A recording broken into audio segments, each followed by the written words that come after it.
As an AI filmmaker, you know that the complete and total unlock of becoming a true narrative filmmaker relies on your ability to create consistent characters that look consistent scene after scene, production to production. As I mentioned in another video, if you were looking to do something like a Game of Thrones, then only being able to make a bunch of music videos with a bunch of random characters that have no consistency whatsoever is not going to cut it. Now, with that said, where does character reference come into play? Why would you consider using something like character reference when you can already make a consistent character? And is there actually a better benefit to using character reference as opposed to consistent characters that will allow you to further take your AI narrative filmmaking game to the next level? In this video, we're going to go ahead and demystify all of that, character consistency versus character reference, why you would use it, and is there a benefit to using one over the other? If this is something you've been scratching your head about as an AI narrative filmmaker, then be sure to watch this video from beginning to end. What's going on, everyone? Paul Adonis Maximus. Thanks for checking out the AI Filmmaking Advantage, where here we talk about how to make and monetize AI film production. And before we get into it, I want to quickly say thank you to all of the subscribers who have raised their hand as a vote of confidence in my channel. I didn't get around to making a video around that time, but we recently passed the 6,000 subscriber mark. That was on November 30th, and 5 days before that, we had recently surpassed the 5,000 subscriber mark. So again, from 5,000 to 6,000, it only took 5 days. And I want to again say thank you to everyone who has entrusted me to bring you these AI filmmaking tips and tutorials. And again, today we're going to be doing a deep dive on character consistency versus character reference. We're going to be looking at the absolute best platforms for character consistency, as well as which platforms are best for character reference. We're also going to be talking about the benefits of character reference versus character consistency, and we're also going to demonstrate how to do character reference for each of those platforms. Now, again, since this is going to be an in-depth deep dive tutorial, I imagine this video is going to be somewhat lengthy. So with that said, without further ado, let's go ahead and dive right into the video tutorial.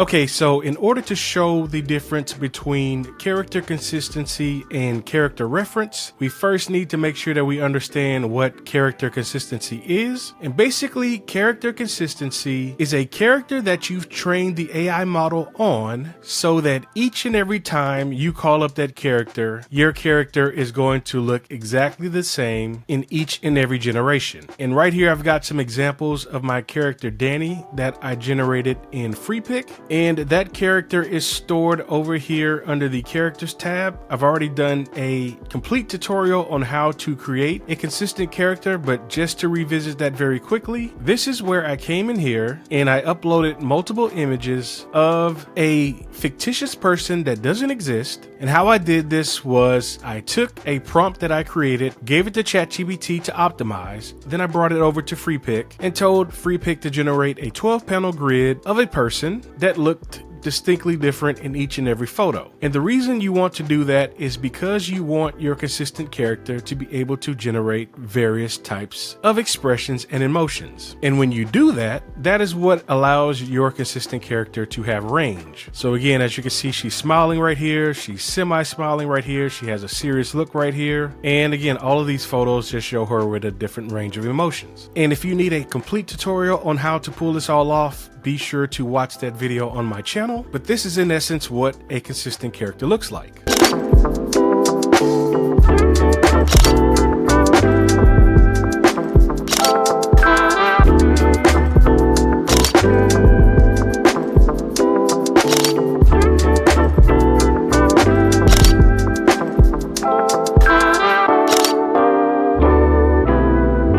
Also, whenever you generate a video with your consistent character, depending on the video generation app, they will continue to look like your consistent character. And right here, this is an example in Runway, and this was generated with the Gen 3 Alpha Turbo model. And as you can see, my consistent character Danny looks pretty much exactly the same as the photo that I used in order to do a image to video generation. Now, in terms of the apps that can do true character consistency, there's really only a couple. And again, one being Freepik, where you would come here and you would generate your consistent character and let their AI model train on the consistent character that you create. The other being Krea AI, which, as you can see, I also created Danny within Krea, and they generated images based on the 12-panel grid of images that I uploaded over here as well. And the advantage here is it doesn't matter if you do this in Freepik or Krea, since both platforms are training your consistent character on the Flux model. Your consistent character, Danny in my case, is going to look exactly the same on both platforms.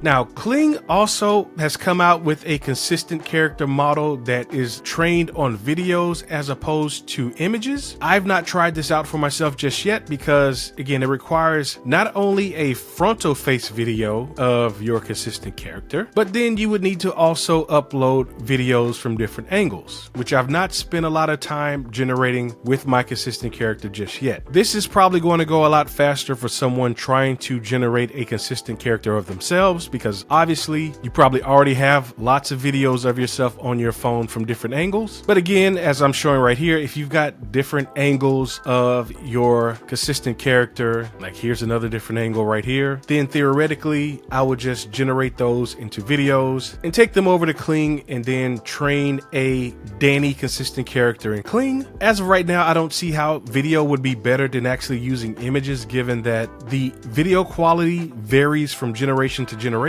So that remains to be seen, but it's something that I'm planning to test very soon. And when I do get around to testing that out, I will be sharing that process with you guys on this channel. Now, one of the drawbacks that I've found with using consistent characters is that the AI likes to hallucinate a lot. As you can see right here, I'm not going to read this entire prompt because it's very long. And to be honest with you, it wasn't really formatted for Flux. This is a prompt that I created for Midjourney and just decided to use with Flux because I was being lazy. But basically, these images are supposed to be a futuristic spaceport, but they've got her lined up horizontally on a runway with what looks like a Boeing or an Airbus modern airplane. The only futuristic thing they got possibly a bit right was maybe the helmet. This was supposed to be a retro sci-fi type prompt, but again, nothing about this right here in the background looks futuristic. The same thing with some of these other photos. I'll click into this one right here. She's got like a race car steering wheel right here. Again, there are some modern looking fighter jets that would normally not be that high up in the atmosphere. There's another one right there that looks like a 737. Same thing right here with somewhat modern looking fighter jets. They do not look like futuristic fighter jets. And it also loves to add in people in the background. And the other thing I noticed about using consistent characters is that it doesn't like to give you a lot of control over the visual output of the actual image. And let me explain exactly what I mean. So here's an example where this was supposed to be a steampunk type atmosphere. And if I click into the photos themselves, again, there's a lot of hallucinating with a bunch of people in the background that don't look steampunk whatsoever. And you may have some reference of blimps or airships that are associated with steampunk in the background, like in this one. Same with this particular image right here. And as you note, she doesn't look like she's in steampunk attire whatsoever. This looks like a two-piece woman's suit. Again, this photo doesn't really cut it, and neither does this one, because again, they just look like very modern photos with maybe some elements of steampunk in them. Now, what I ended up doing was tweaking the prompt a little bit to make her attire look more steampunk. But again, the people in the background look very modern, and then they throw a blimp in there to say, oh yeah, this is steampunk, right? And again, for the most part, her attire changes to kind of match steampunk elements. But these are all modern suits, and there's just a bunch of people walking in the street for no particular reason whatsoever. And here she is in the middle of the street with a motorcycle. And again, other than the occasional blimp in the background and maybe some, I guess they're calling this Victorian style looking buildings, and her attire and this terrible job of what are supposed to be gloves, I guess, there's really nothing else about this photo that says steampunk, even though I have this elaborate prompt, which is supposed to indicate that this is exactly what it's supposed to be.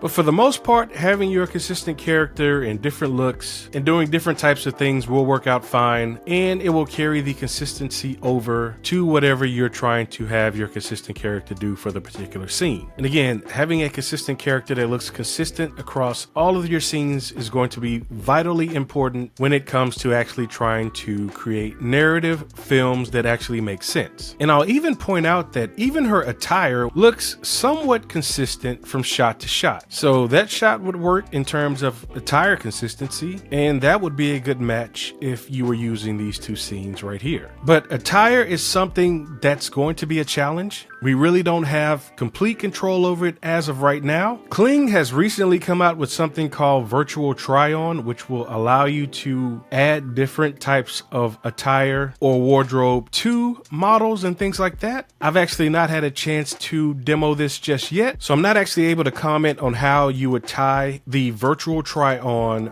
with a consistent character as of this video, because again, I've not tested it yet, but the concept of that does sound very promising. If you can have consistent characters with consistent attire, then one of the final things that we would have to still solve for is consistent backgrounds. So now that we've talked about what consistent characters are and some of the benefits and drawbacks of consistent characters, let's now move over to a similar but different feature, which is character reference. So now let's talk about character reference and how it differs from consistent characters. And right here, we're in Midjourney, and what may pop out to you very obviously is that with character reference, if you were just to eyeball this, not knowing exactly what's going on, you can see that although I've brought in my consistent character Danny to use as a character reference, the image that is output is not exactly of Danny, but the image that is output as a consistent character reference character is consistent. So as you can see, these are two separate examples of character references using my consistent character Danny, but this image right here of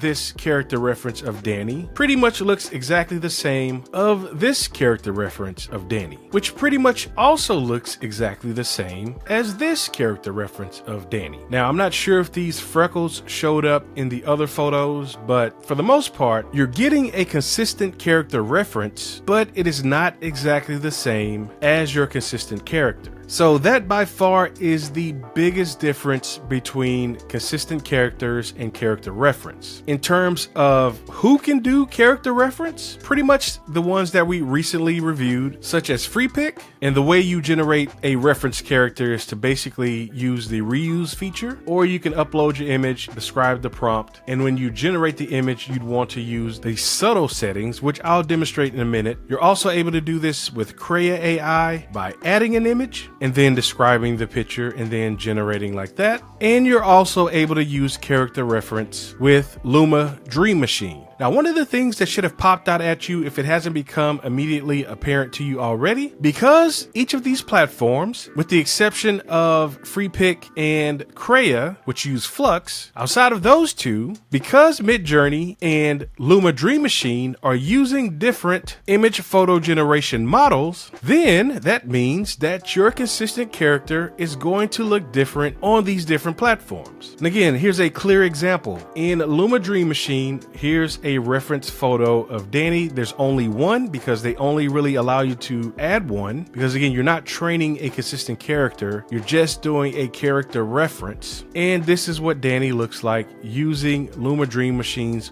Photon image generation software. And again, back to Midjourney, I've entered all of the images of Danny that I had of her, and as you can see, these little people icons right here that told Midjourney that I wanted to do a character reference. This is what Danny looks like in Midjourney. And finally, using the Flux model, when I do a character reference of Danny in some place like Freepik or Krea AI using the Flux model, this is what Danny looks like.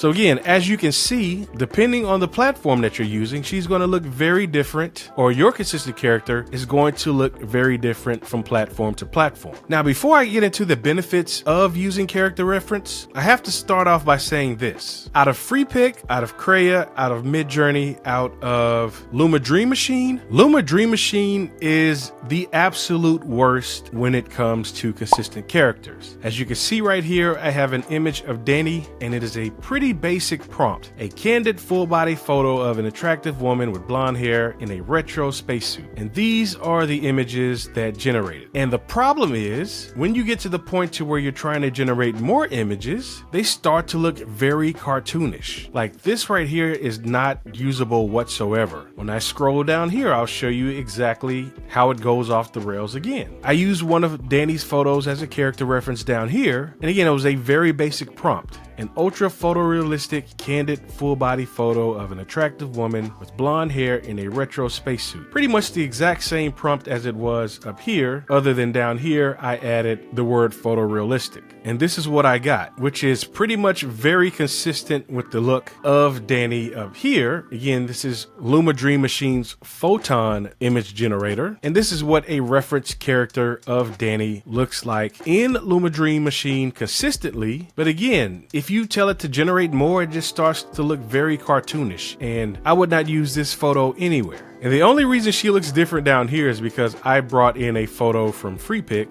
As you can see, this is what she looks like as a character reference using the Flux model. So I didn't want to confuse you guys and have you thinking that your consistent character could also look a different way in Luma Dream Machine. I brought that image over here because I wanted to create a video, and the videos did not generate for some reason. As you can see right here, it got frozen, and I don't know if I got my credits back for that. And then this video just came out completely unusable. That was just ridiculous. I don't know what happened there, but after 1, 2, 3 videos didn't generate, I just stopped. That was yesterday. I don't know if I did it today, what it would do, but that is what was going on with that. But just so that you guys can see it in real time, I'll go ahead and walk through what I did with these other images of Danny. I'll find one more. I've selected an image of Danny from my hard drive because I've got like 10 of them, I believe. I'm going to click reference. I'm going to copy that same prompt up there, and what you have to do here is you have to say at character, and in terms of the actual images that generate, I'm going to leave it at 3x4, and I'm just going to hit generate. And as you can see, this is what Luma Dream Machine's Photon model imagines how Danny looks, which again, I don't like at all. So we've got this one, we've got that one, we've got that one, and we've got that one, which her head looks too small for that suit. And the problem that you end up running into to where she starts to look even more cartoonish is if you come to an image such as this one right here and you say more like this. So I'm going to click that, and as you can see, it just starts to go completely off the rails. Like, I don't know what this is right here. And this is probably the only one that looks like all of the other ones. But again, these images are completely unusable. And then finally, it gets even more crazier if you want to use one of these as a reference image. And if I gave it the same exact prompt and I did something like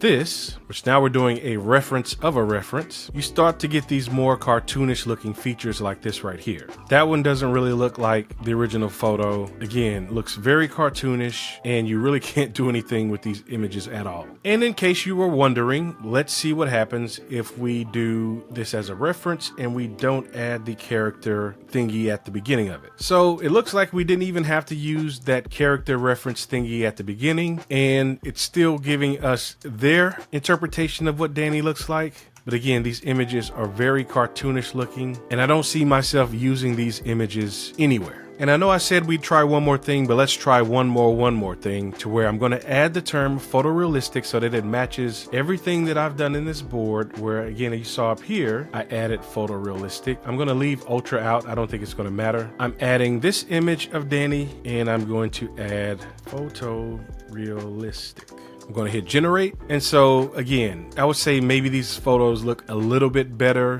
than the photos above in terms of facial aesthetics, but they still kind of have that cartoonish little look in the images themselves. And those image references that I showed you were a bit more generous. They were a bit more nicer. I've already done this previously in other instances with Luma Dream Machine. As I can show you right here, this image came from this batch right here, which this isn't a bad image, right? But where it starts to fall off the rails is if you want to do more of that, you get these very cartoonish looking outputs that's just going to look completely terrible if you try to convert them to video. So as I've clearly demonstrated, your consistent characters are going to look completely different based on the image generation model that you're using. Definitely something you will need to take into account. But now let's talk about some of the benefits of using character reference as opposed to consistent characters. Now, as I talked about when working with consistent characters, how the AI likes to hallucinate and add lots of things in the background, I haven't found that I've run into that a lot when using character reference. And to demonstrate that for you, I'm just going to do a character reference within Freepik using the exact same prompt. So again, this prompt right here was used for the consistent character of Danny, but we're going to do a character reference. And the way you do that in Freepik is that you have to do reimagine,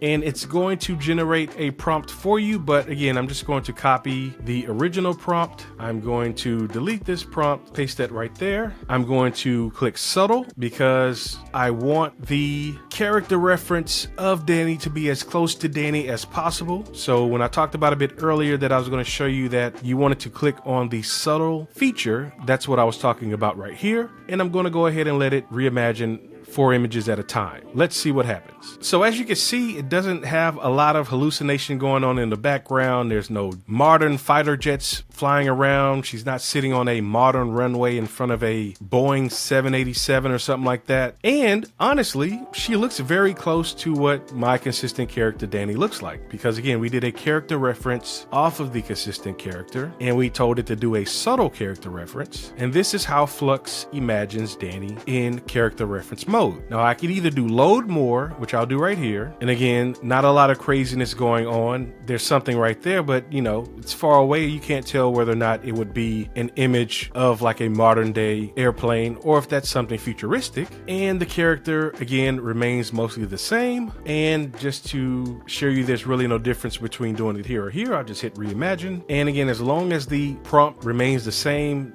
this is kind of what you're going to get. And just as another example with this sort of set of images that I had been working with, let's see if the character reference version gives us a better output than what I was getting with the consistent character version. So something like this that has a modern looking fighter jet in the background image of it, as you can see right here. I'm going to say reuse image. I'm going to click reimagine. Freepik is going to generate a prompt, but I am going to use the same prompt from that image set. I'm going to click here, delete. I'm going to add in that prompt. I'm going to use the subtle imagination setting again because I want to keep the character looking as close to Danny as possible, but I'm wondering if that keeps that jet there by doing that, but we shall see. Let's click reimagine. Now that did keep those jets in the background, but I would say that these jets look a bit more futuristic than the other image that we generated this character reference off. Let's see what happens if we bump this up to vivid, which is likely going to change the look of Danny. Actually, it didn't change Danny's look very dramatically, but her attire looks a lot more futuristic. You've got this jet back here, which you could maybe argue looks like a Raptor, but the aesthetics of the cockpit, I would say, looks much better in these versions than the original image that we did the character reference off of, which was this image right here. And then finally, I want to demonstrate that Midjourney is going to give you a completely different vibe when it comes to character references, but I've honestly found the aesthetics of character references within Midjourney to be a lot more imaginative. And what we're going to do is demonstrate that over in Midjourney using the exact same prompt. And I'm going to show you how character reference works in Midjourney. So I've already got the images uploaded here and I'm going to click them all like this. And for each one, you have to go here and click the character reference button. And I'm going to drop the exact same prompt in from Freepik and let this generate. So this was the first set of images that generated in Midjourney. I would say I like this one out of all of them because, again, aesthetically, the cockpit looks very futuristic and I like the glowing bright lights from the panel itself. But I do want to see what else could generate because, again, I don't really think these other 3 images are useful. So we're just going to click rerun. And this was the second set of images that generated with Midjourney. And again, I really just think the cockpit itself looks a lot more aesthetically pleasing in Midjourney versus how it looked over in Freepik. And one of the cool things about Midjourney is that if you like these images, you can create variations of them and you can do a slight variation and a strong variation. And since I liked this photo, what I'm going to do is very subtly, I'm going to vary strongly, and then I'm also going to do something else because I kind of want to see more of the cockpit. So we're going to zoom out by 2 and we're going to see what all of that looks like. And these are some of the variations that generated. So I really like this image right here, which let's see what happens if we zoom out by 2 on this one. And these were the other images that we got that we zoomed out by 2 on. So that's what it looks like there. This one, and that one. And for the one that we just zoomed out on by 2, I don't know about you, but I would say this is a lot more closer to that retro sci-fi look that I would want to go for with these images that I'm sorry to say look a hell of a lot more interesting than the ones that we generated over in Freepik using Flux. And just to also reiterate about how character reference works within Midjourney, this is what they imagine Danny looking like, and Danny looks pretty much exactly the same in every variation of these images. It's pretty consistent across the board with maybe some slight variations here and there. And what I'm also going to show you is that Midjourney allows you to create reference characters off of an image created in Midjourney, which is what they prefer. So I'm just going to do something really quick and say something like, she is walking along a beach at sunset. And that image should come out looking exactly like this person right here, which that is very terrible. Let's try that again. Okay, so just so you guys see, the AI is hallucinating a lot. And just so that you know that I'm not crazy, Midjourney says character reference works best with using images generated by Midjourney that feature a single character. And they use an example of this blue-haired guy. It's one image and it shows that it's generating the same guy apparently. But as I've just demonstrated to you, because I know some of you may have been curious about that, trying to use this image of this person that we actually generated in Midjourney is coming up with all kinds of crazy shit. And none of these have been useful. I'm going to give it one more try. And again, I'm doing this because in case someone asked, hey, what if you do a character reference off of the character reference image? What does that look like? This is how it's turning out. So I'm going to say she is riding a bike in the park on a sunny day. Yeah, so these images look pretty crazy. These are nothing that I would use anywhere. So to play it safe, trying to do a character reference off of a character reference is probably going to give you some very shitty results. If I was to take this prompt and do this, let me delete this here and say 1, 2, 3, 4, 5, 6, 7, 8, 9, 10. Boom, boom, boom. So I've selected my character reference for all of those photos of Danny, and I'm going to hit enter on the same prompt. That's a version of how this would look with the character reference using my Danny images. I could do this all day in order to get some images that I really like this one probably would be the only one that would somewhat work. All of these images basically look like she's underfed and malnourished, and I still probably wouldn't use these images right here, but they look way better than if you tried to do a character reference of a character reference. So I could rerun these, I could change the prompt, and it would probably come out much better, but I'm not going to do that. So what are your thoughts? Are you team consistent character or team character reference? And which platform do you believe would give you the output that's most closely aligned to your vision of the image generation? Let me know in the comments below, and also be sure to check out the link below to my upcoming training where we do a much deeper dive with cinematic prompting with Midjourney, as well as beefing up your consistent characters. So basically, if you want to avoid having scrawny, malnourished looking consistent characters and essentially buff them up to where they look much more attractive and aesthetically pleasing, then once again, check out the link for that upcoming training in the description description below this video. As always, if you got some benefit from this video, be sure to like and subscribe. And once again, my name is Paul Donis Maximus. Thanks for checking out this video. Please join me in the next one.